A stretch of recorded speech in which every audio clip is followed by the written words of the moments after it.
दानिश, यहाँ पर 3 अलग-अलग शहरों में एक ही जैसी सूचना मिली है। आपसे जानना चाहेंगे पुलिस की जांच में क्या कुछ निकल करके सामने आया है? तीनों ही शहरों का क्या कोई कनेक्शन निकल करके सामने आया?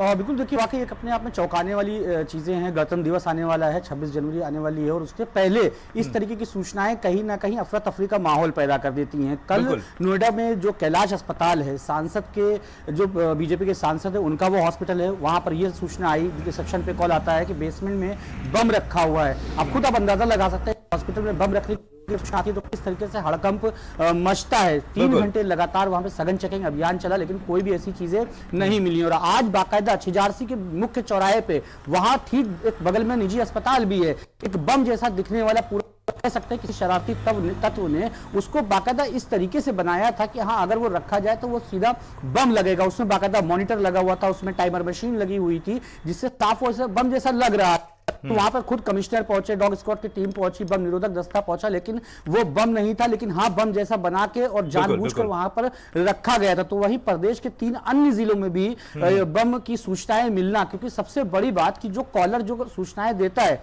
उनके खिलाफ कार्यवाही नहीं होती और कहीं ना कहीं तत्परता से उनकी छानबीन नहीं करी जाती। जाहिर सी बात है, गणतंत्र दिवस आने वाला है, दिल्ली में परेड होनी है, किसान आंदोलन भी चल रहा है। ऐसे में जो कॉलर सूचनाएं देते हैं या फिर धमकी देते हैं उनको पकड़ना बहुत ज्यादा जरूरी हो जाता है। दानिश, आपको रोकना चाहूंगा। अवनीश हमारे साथ, हमारे संवाददाता कानपुर से जुड़ गए हैं। कानपुर में अवनीश, ऐसी एक धमकी दी गई थी, आपसे जानना चाहेंगे इसके बाद क्या कुछ कार्रवाई पुलिस की तरफ से की गई है और क्या कोई कनेक्शन इन तीनों केसेस में सामने आया?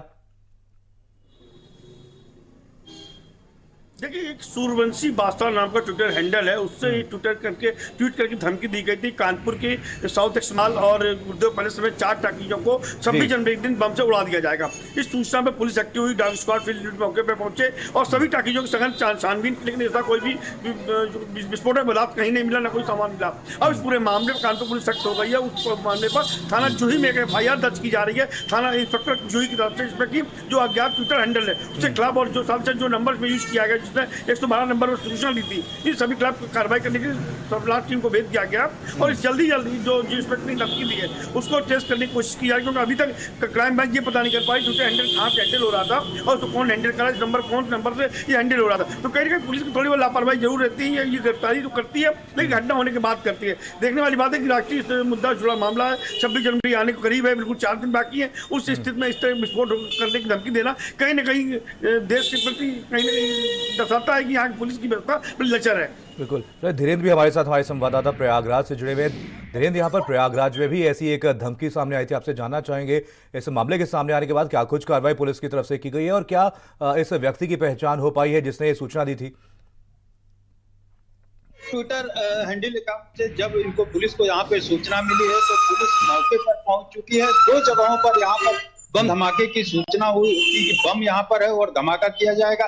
जो सिविल लाइन का पास इलाका है, विनायक सिटी टावर सेंटर, वहां पर मुठीगंज के इलाके के एक सिनेमा हॉल है, उसको उड़ाने की धमकी दी गई है। पुलिस को जैसे ही सूचना मिली है, पुलिस दोनों जगह पहुंच गई और 7 टीमें लगाकर, चूंकि विनायक सिटी टावर में कई शॉपिंग कॉम्प्लेक्स हैं, कई दुकानें हैं, पूरी सघन चेकिंग अभियान चलाई गई है। घंटे भर चेकिंग अभियान चलाई गई थी, उसके बावजूद वहां पर कुछ नहीं मिला है। तो पुलिस मान रही है कि किसी शरारती तत्व ने शरारत की है। अब उसके ऊपर विधिक कार्रवाई की बात कह रही है कि सख्त कार्रवाई की जा रही है। आपको बता दें कि संगम के रेती पर माघ का मेला भी शुरू हो गया है। जैसे ही सूचना मिलती है, माघ के मेले के जो एंट्री पॉइंट है वहां पर भी चेकिंग अभियान चलाया जा रहा है। इस तरीके से माघ मेले से लेकर और शहर तक पूरी तरीके से पुलिस चौकन्ना हो गई है। जी बिल्कुल। दानिश, यहाँ पर नोएडा में इस केस के सामने आने के बाद अब प्रशासन की तरफ से क्या कुछ तैयारियां देखने को मिल रही है, क्या कुछ कार्रवाई की जा रही है?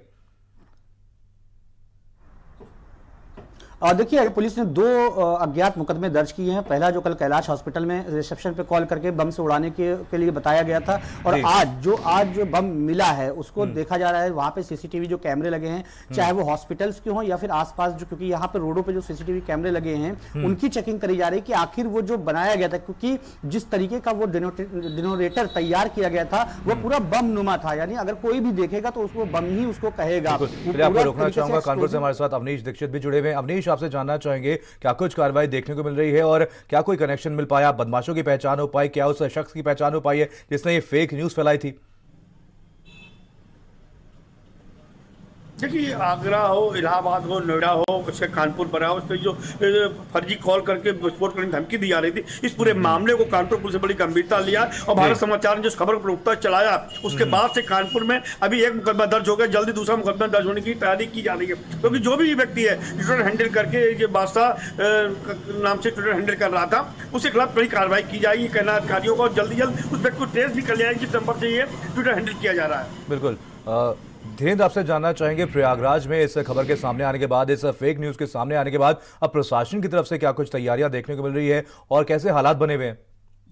देखिए, जब ये सूचना मिली है तो एसपी सिटी पूरी तरीके से पूरी टीम के साथ मुस्तैद हो गए हैं और दोनों जगहों पर सघन चेकिंग अभियान चलाई है, लेकिन कहीं भी कोई बम की जो सूचना थी, बम नहीं मिला है। इसके बाद थोड़ी रात के साथ चलिए, आप सभी लोग नजर बनाए कि आप सभी से अपडेट लेते रहेंगे। फिलहाल तमाम जानकारी के लिए बहुत बहुत धन्यवाद। और इसी बीच एक बड़ी खबर है, आपको बता दें, कानपुर से बड़ी खबर है, जहां पर मुर्दों से भी शांति भंग का खतरा है और शिवराजपुर पुलिस का अनोखा कारनामा यहां पर सामने आया है। मृतक पर की शांति भंग की कार्रवाई, जमीन के विवाद में निराधार कार्रवाई की गई है। कहीं ना कहीं एक बड़ा कारनामा पुलिस का उजागर हुआ है। 10 साल पहले हो चुकी है व्यक्ति की मौत और शांति भंग में उसके खिलाफ कार्रवाई की गई है। शिवराजपुर के दुबियाना गांव का ये पूरा मामला।